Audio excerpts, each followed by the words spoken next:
Fix 2 बजे वो गंगापुर पधार जाएंगे। सीनियर हायर सेकेंडरी स्कूल में हम लोगों ने पूरी व्यवस्था की है। उनका हेलीपैड का जो इंतज़ाम है वो गवर्नमेंट कॉलेज गंगापुर में किया है।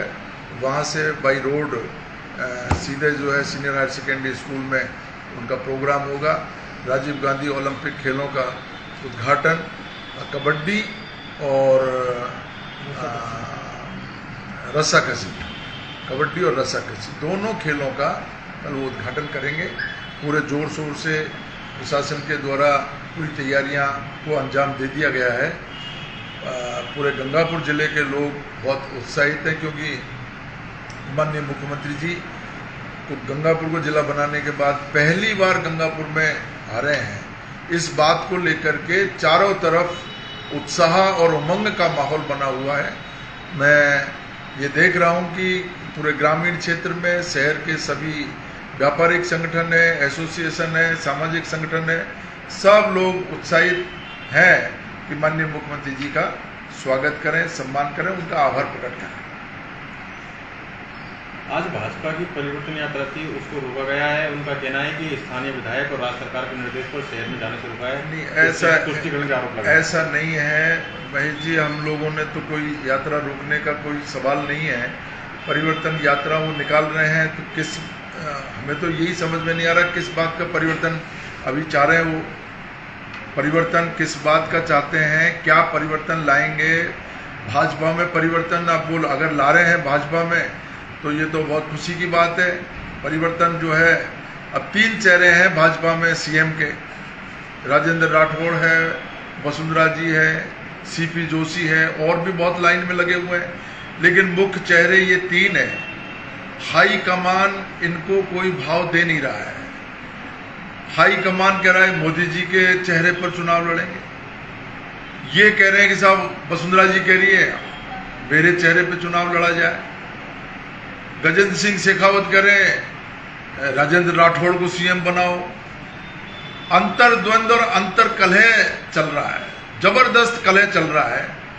तो ये कई लोगों का सुझाव तो ये है कि 1.5 साल का जो है इनको पीरियड दे दिया जाए। 1.5 साल अगर मान लो इनकी कोई सरकार का अगर कोई इनका मंसूबा पूरा हो तो ये फार्मूला जो है अभी फिट नहीं बैठ रहा। ये तय करेंगे अभी परिवर्तन यात्रा के माध्यम से कि कैसे कैसे इनका जो है ये 5 साल का पीरियड है।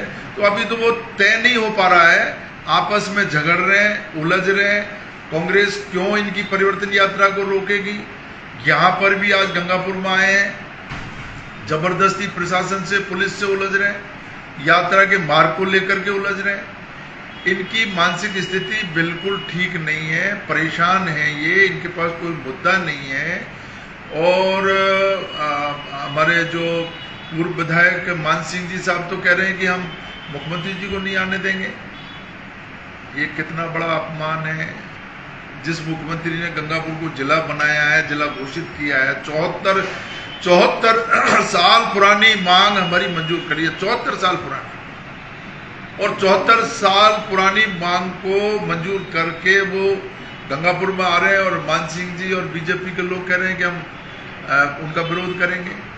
ये इनकी मानसिक स्थिति को दर्शाता है। ये मेरा इनसे विनम्र आग्रह है, ज़्यादा परेशान नहीं हुए। और मुख्यमंत्री जी को रोकने की बात ये साबित कर रही है कि ये मानसिक रूप से इनका दिवाला निकल चुका है। मानसिक रूप से मुख्यमंत्री जी से क्यों रोकना चाहते हैं? मुख्यमंत्री जी तो कुछ न कुछ दे करके जाएंगे। अभी अमित शाह जी आए, अपने गजेंद्र सिंह शेखावत साहब आए। मैं पूछना चाहता हूं मान सिंह जी से, अमित शाह क्या दे करके गए गंगापुर को? कोई एक ढेले का काम भी उन्होंने दिया यहाँ पर? इफ्को की बात करते करते और वहां जो है और लाल डायरी और दुनिया भर की और बात करने लग गए। मतलब स्थिर दिमाग नहीं है। किस मुद्दे को लेकर के आए, किस मुद्दे की बात कर रहे हैं? गंगापुर को क्या प्राप्ति हुई? ये अगर मैं उनसे पूछूं तो उनको ये जवाब देना चाहिए कि गंगापुर को क्या प्राप्त हुआ उनसे, और अभी परिवर्तन यात्रा से गंगापुर को क्या मिलने वाला है, क्यों उलझ रहे हैं? ये सब ढकोसलेबाजी है। ये चाहते हैं कि ऐसे कानून व्यवस्था को खराब करके, माहौल खराब करके, और हम लोग चुनावों में जो है हम जीत जाएंगे, ये अपने भ्रम को दूर कर ले। लॉ एंड ऑर्डर किसी सूरत में राजस्थान की सरकार, राजस्थान के लोकप्रिय मुख्यमंत्री खराब नहीं होने देंगे किसी भी सूरत में। जो उलझेगा पुलिस से, कानून व्यवस्था को तोड़ने की कोशिश करेगा, कानून अपने आप काम करेगा और उनको सही जगह पर पहुंचाएगा। ईआरसीपी की मामले को लेकर पूर्व मुख्यमंत्री कुछ कह रही हैं और गजेंद्र सिंह जी कुछ कह रहे हैं। आप देखिए, आप तो पत्रकार महोदय हैं, सब बुद्धिजीवी हैं, पढ़े लिखे हैं, सब चीजें आपके सामने। मैंने अभी गजेंद्र सिंह जी को ये निवेदन किया था, गंगापुर आए तब मैं उनको रोक करके यही बात उनको कहना चाह रहा था कि आप 75% डिपेंडेबिलिटी की बात कह करके, मध्य प्रदेश से एनओसी की बात कह करके हमारे किसानों को आप जो है भ्रमित करना चाहते हैं। गंगापुर के लोगों को, पूर्वी राजस्थान के किसानों को भ्रमित करना चाहते हैं। ये चीज मैं कह रहा था, मैं उनको ज्ञापन देना चाह रहा था, ज्ञापन के माध्यम से उनको आग्रह करना चाह रहा था, लेकिन ज्ञापन भी नहीं लिया, बात भी नहीं सुनी, गाड़ी से भी नहीं उतरे, और उल्टा जो है हमारे केवल इतना मात्र कहने पर मेरे खिलाफ जो है थाने में एफआईआर तक दर्ज करा दी। तो भाई ये तो लोकतंत्र है। लोकतंत्र में क्या मैं गंगापुर के लोगों के लिए पानी की बात नहीं करूं? क्या गंगापुर के विकास की बात नहीं करूं? ईस्टर्न राजस्थान कैनाल प्रोजेक्ट हमने नहीं बनाया। ये ईआरसीपी का जो प्रोजेक्ट है माननीय वसुंधरा जी के टाइम में बना, और वसुंधरा जी के टाइम में ही 2005 में मध्य प्रदेश से समझौता हुआ है। ये मैं नहीं कह रहा हूं, ये माननीय वसुंधरा जी ने कल कहा है। आप सब लोगों को वो वीडियो आपके पास है, आप देख लीजिए, गंगापुर की जनता को दिखाइए कि गजेंद्र सिंह जी क्यों ये 13 जिलों की जनता को भ्रमित कर रहे हैं। माननीय वसुंधरा जी ने साफ कहा है कि 2005 में हमने मध्य प्रदेश से समझौता किया, और मध्य प्रदेश ने उस समझौते के तहत मोहनपुर और कुंडालिया बांध, बड़े बांध उन्होंने बना लिए, और 2.25 लाख हेक्टेयर भूमि की सिंचाई मध्य प्रदेश कर रहा है इस समझौते के तहत। और जब राजस्थान उस समझौते के तहत बांध बनाने की बात कर रहा है, तो गजेंद्र सिंह जी मध्य प्रदेश से एनओसी की बात करते हैं, 75% डिपेंडेबिलिटी की बात करते हैं। जब वसुंधरा जी ने ये स्थिति साफ कर दी है कि 50% डिपेंडेबिलिटी पर सीडब्ल्यूसी के पास ये मैटर गया, सीडब्ल्यूसी ने इसको स्वीकार कर लिया, और आज 15 से 17 हजार करोड़ रुपए नबनेरा बैराज और इसदा बांध पे लग चुका है। फिर हम किस डिपेंडेबिलिटी की बात कर रहे हैं? क्यों भ्रम जाल में उलझा रहे हैं किसानों को? कोई किसान इनकी बातों में भ्रमित होने वाला नहीं है। ईआरसीपी का मुद्दा बहुत तेजी से पूर्वी राजस्थान में उठेगा, और मैं भाजपा के नेताओं से, विशेष रूप से गजेंद्र सिंह जी को कहना चाहता हूं, गजेंद्र सिंह जी आपने खुद नहीं कहा सवाई माधोपुर में राजेंद्र राठौड़ को मुख्यमंत्री बना दो, भाजपा की सरकार ले आओ, मैं ईआरसीपी को राष्ट्रीय परियोजना घोषित कर दूंगा।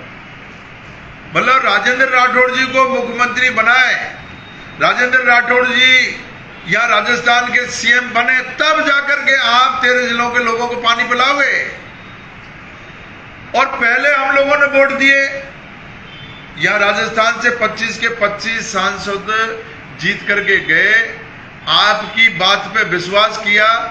माननीय प्रधानमंत्री जी ने अजमेर और जयपुर के दौरे में ये आश्वस्त किया था राज्य की जनता को कि अगर आप सांसदों को जिता करके भेजेंगे, बीजेपी की केंद्र में सरकार बनाएंगे, तो हम आपकी इस परियोजना को राष्ट्रीय परियोजना घोषित करेंगे।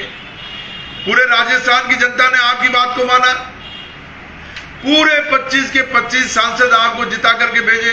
जो पहले वोट दिए उनका क्या हुआ? उनके बदले में आपने राजस्थान को क्या दिया है? आप पहले वोट ले लिए, पूरे 5 साल आपने सरकार चला ली, अब आप राजस्थान की सरकार बनाने की बात कर रहे हैं। तो ये सब चीजें अब दिखने वाली नहीं है, चलने वाली नहीं है। राजस्थान का किसान किसी सूरत में ये 13 जिलों का किसान अब जो है भ्रमित नहीं होगा। और मैं आपके चैनल के माध्यम से इतना कहूंगा गजेंद्र सिंह जी, ये पाप मत करिए। ये 13 जिलों की जनता आपको श्राप देगी अगर आपने ये पानी रोकने का काम किया तो, क्योंकि ये पानी ही हमारे जीवन का आधार है। 13 जिलों में अगर ERCP का प्रोजेक्ट नहीं आया और चंबल का पानी नहीं मिला तो आज हमारे किसानों की दुर्दशा हो रही है। ये दुर्दशा भयंकर दुर्दशा में बदल जाएगी और हमारा किसान दर दर भटकेगा और बुरी तरह जो है ये 13 जिलों की जनता परेशान होगी, भयंकर पीने के पानी के लिए और सिंचाई के पानी के लिए। ये ऐसा पाप आप ना करें, ये ही मैं आपसे गुजारिश कर रहा हूं। और इसके लिए हम जो भी बन पड़ेगा करेंगे। हमने गजेंद्र सिंह जी को कहा है, बीजेपी के नेताओं को कहा, और विशेष रूप से मैं MPs को कहना चाहता हूं, उन्होंने अपनी जिम्मेदारी ठीक ढंग से नहीं निभाई। राजस्थान के लोगों ने उनको वोट दिया। हमारे जो है यहाँ जो MP हैं मिस्टर जौनपुरिया जी, वो जौनपुरिया जी ने 5 साल में एक बार भी ERCP की बात नहीं की। प्रधानमंत्री जी से जाकर के एक बार भी बात नहीं की। राजौरिया जी ने बात नहीं की। दौसा से हमारे जो सांसद हैं जसकौर जी, उन्होंने बात नहीं करी। हमारे माननीय राज्यसभा मेंबर हैं करोड़ीलाल जी, वो इस क्षेत्र को पता नहीं कब से हरियाणा बनाने की बात कर रहे हैं। सन 90 से हरियाणा बना दूंगा, हरियाणा बना दूंगा, हरियाणा बना दूंगा। अब जब पानी आने की बात आ रही है, ERCP से जो पानी आ सकता है, जो परियोजना उनकी सरकार नहीं बनाई, उन्होंने ये मुद्दा तो उठाया कि साहब ये DPR में ये बांध छूट गए, दौसा के, लालसोट के, गंगापुर के। हमने उस DPR को संशोधित करा दिया और जो छूटे हुए बांध है उन बांधों की DPR में जोड़ने की घोषणा भी माननीय मुख्यमंत्री जी ने 15 अगस्त को की है। मैं माननीय मुख्यमंत्री जी को धन्यवाद दूंगा कि उन्होंने ERCP की DPR को चेंज किया, उसमें संशोधन किया और हमारे क्षेत्र के जो महत्वपूर्ण बांध थे उनको जोड़ने का काम किया है। अब जब हमारा काम संपूर्ण हो चुका है, अब हमको ERCP का पानी दिलवाइए। माननीय जो सांसद महोदय, उनसे भी मेरी गुजारिश है, इसमें राजनीति नहीं करें और जनता को पानी दीजिए। 13 जिले के जो किसान हैं वो पानी की आस में बैठे हुए हैं। जो जनता ताज फहराना जानती है वो उतारना भी जानती है, और जनता जवाब मांगेगी 2024 के चुनाव में। जनता अभी जवाब मांग रही है। उस दिन गंगापुर के लोगों ने जवाब मांगा, गजेंद्र सिंह जी से जवाब मांगा। अब लेकिन जवाब देने की स्थिति में नहीं है। जवाब है क्या? ये चाहते हैं कि ये आंकड़ों का भ्रमजाल फैला करके और ये डिपेंडेबिलिटी की बात करके, NOC की बात करके, मध्य प्रदेश की बात करके, 2 स्टेट का मामला बता करके इस मुद्दे को ये उलझाना चाहते हैं। ये मामला उलझा हुआ नहीं है। ये माननीय वसुंधरा जी ने इसको पहले ही सुलझा दिया और उन्होंने समझौता करने के बाद में ही ये DPR बनाई थी और उस समझौते के तहत ही मध्य प्रदेश ने पानी ले लिया। तो अब कोई इशू वाकई नहीं है। मैं तो प्रधानमंत्री महोदय से भी ये अनुरोध करूंगा कि ये राजनीति से ऊपर उठ करके आप इसमें काम करें और इसको राष्ट्रीय परियोजना घोषित कराना। सर, दरियाबाद की घटना के बारे में सरकार द्वारा जो अनुदान दिया गया है, उसमें विपक्ष ये कह रहा है कि भीलवाड़ा की घटना के तहत ही उनको भी इसी प्रकार का अनुदान दिया जाना चाहिए। दरियाबाद की घटना जैसे ही सरकार को पता लगी, माननीय मुख्यमंत्री जी को पता लगी, उन्होंने यहाँ का दौरा निरस्त करके और दरियाबाद गए हैं। और ये एक महिला की अस्मिता से जुड़ा हुआ सवाल है और उन्होंने इसको बहुत गंभीरता से लिया है। जाकर के जो भी आवश्यक कार्रवाई है वो की। राजस्थान की सरकार महिलाओं के प्रति अत्याचार किसी भी रूप में सहन नहीं कर सकती। पहले भी नहीं कर रही थी, आज भी नहीं कर रही है, आगे भी नहीं करेगी। और माननीय मुख्यमंत्री जी ने तो बिल्कुल स्पष्ट आदेश जारी कर रखे हैं कि कोई भी अपराधी अपराध करे वो शिकंजों के पीछे जाना चाहिए, उसके खिलाफ पुलिस सख्त कार्रवाई कर रही है। आने वाले दिनों में विधानसभा चुनाव है, भारतीय जनता पार्टी और कांग्रेस के पास क्या ईआरसीपी के अलावा और कोई मुद्दा नहीं है? मुद्दे बहुत हैं, मुद्दे स्थानीय मुद्दे बहुत आपके सामने आएंगे, लेकिन 13 जिलों में अगर कोई आर पार की लड़ाई होगी, किसान जिस मुद्दे को लेकर के बहुत उग्र हैं, किसान जिस मुद्दे को लेकर के आक्रोशित हैं और किसान ये पूछ रहे हैं कि भाई आपने हमारे पानी के लिए क्या किया, तो ये जो वादा किया था वो वादा पूरा हुआ नहीं है। तो जब वादा पूरा नहीं हुआ तो अब सवाल पूछने का जवाब लेने का समय अब आ गया है। तो किसान अब जो है सवाल पूछ करके जवाब लेगा। अब जवाब इनके पास नहीं है, इसलिए गाड़ी नहीं रोकते। उस दिन मैंने गजेंद्र सिंह जी को गाड़ी रुकवा करके मैं तो ज्ञापन ही तो दे रहा था, लेकिन उन्होंने गाड़ी नहीं रोकी, उल्टी गाड़ी मेरे ऊपर चढ़ाने का प्रयास कर दिया। एक एमएलए वहां पर सड़क पे खड़ा रह करके अपना कागज अगर दे रहा है, तो मैं कोई धन दौलत नहीं मांग रहा था उनसे। मैं गंगापुर के लोगों के पेयजल के लिए, गंगापुर के किसानों के सिंचाई के लिए जो योजना उन्हीं की सरकार ने बनाई, जो प्रोजेक्ट उन्होंने ही पास किया, उस प्रोजेक्ट को तेजी से लागू करके राष्ट्रीय परियोजना घोषित करने की बात कर रहा था, उस पर ही बात नहीं करना चाहा। तो मैं ये कह सकता हूं कि बीजेपी को विकास के मुद्दों से कोई मतलब नहीं है। वो लोगों को गुमराह करके, भ्रमित करके वोट लेना चाहते हैं। ये अब नहीं चल सकता। लोग जागृत हो चुके हैं, समझदार हो चुके हैं, कोई भूल भुलैया में आने वाले नहीं है और बीजेपी को इसी चुनाव में इस बात का ये सही सटीक जवाब मिल जाएगा। कल सीएम साहब आ रहे हैं, उनके बारे में क्या कहें? सीएम साहब आ रहे हैं, सीएम साहब का बहुत जोरदार स्वागत करेंगे। पूरे गंगापुर के लोग, पूरे जिले के लोग जो है कल आपको देखने को मिलेंगे और सब जगह से बहुत बड़ी तादाद में लोग आएंगे, उनका स्वागत करेंगे, सम्मान करेंगे, उनका आभार प्रकट करेंगे कि उन्होंने हमारी 74 साल पुरानी मांग को उन्होंने पूरा किया है। और कोई नई मांग की कल घोषणा कर सकते हैं? कुछ और घोषणा कर सकते हैं कल? नई मांगे कल तो हम लोग केवल मिल सकता है। नहीं, क्या तोहफा, गंगापुर को इतने तोहफे मिल चुके हैं, संभाग बनाने की आप मांग रहे हैं? तोहफे मिल चुके हैं गंगापुर को। उन तोहफों को जो पहले मिले हैं उनका आभार प्रकट करेंगे। संभाग की मांग तो हमने पहले ही उनके सामने रखी हुई है और मैंने उनको एक मांग और उनको कहा है कि एक हमारी जो बहुत पुरानी मांग है, पांचना बांध को माननीय मुख्यमंत्री नहीं खुलवा पाए। मैं बार बार कोई ऐसा महीना नहीं जाता, महीने 2 महीने में जाकर के मैं गुहार लगाता हूं कि पांचना बांध को इलीगल तरीके से कुछ मुट्ठी भर लोगों ने जबरदस्ती बांध को रोक रखा है, पानी को रोक रखा है। और मैंने एक वीडियो भी देखा, उस वीडियो में हमारे अशोक दवाई साहब कह रहे हैं, जो करौली से एमएलए नहीं रहे, कभी एमएलए का चुनाव लड़ा नहीं है, लेकिन लड़ने के प्रयास में है।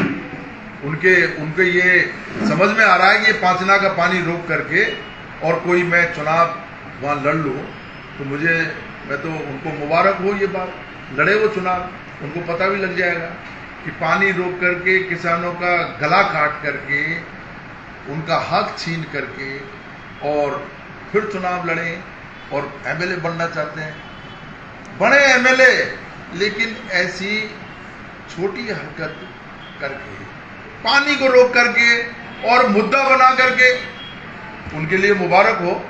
लेकिन वो ये कह रहे थे कि मैं पानी को जो है खुलवाना नहीं चाहता हूं।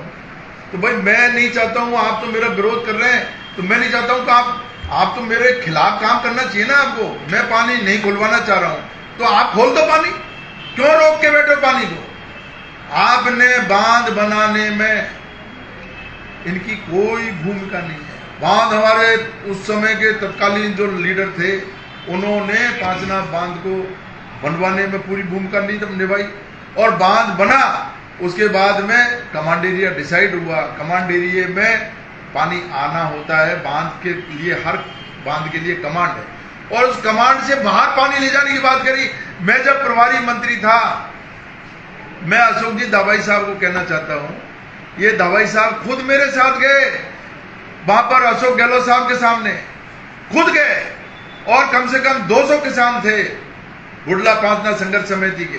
हमारे बीच में समझौता हुआ कि हमारे ये 13 गांव की योजना को आप पास करवा दीजिए, लिफ्ट योजना, हम पानी खोल देंगे, हमको भी पानी मिल जाएगा।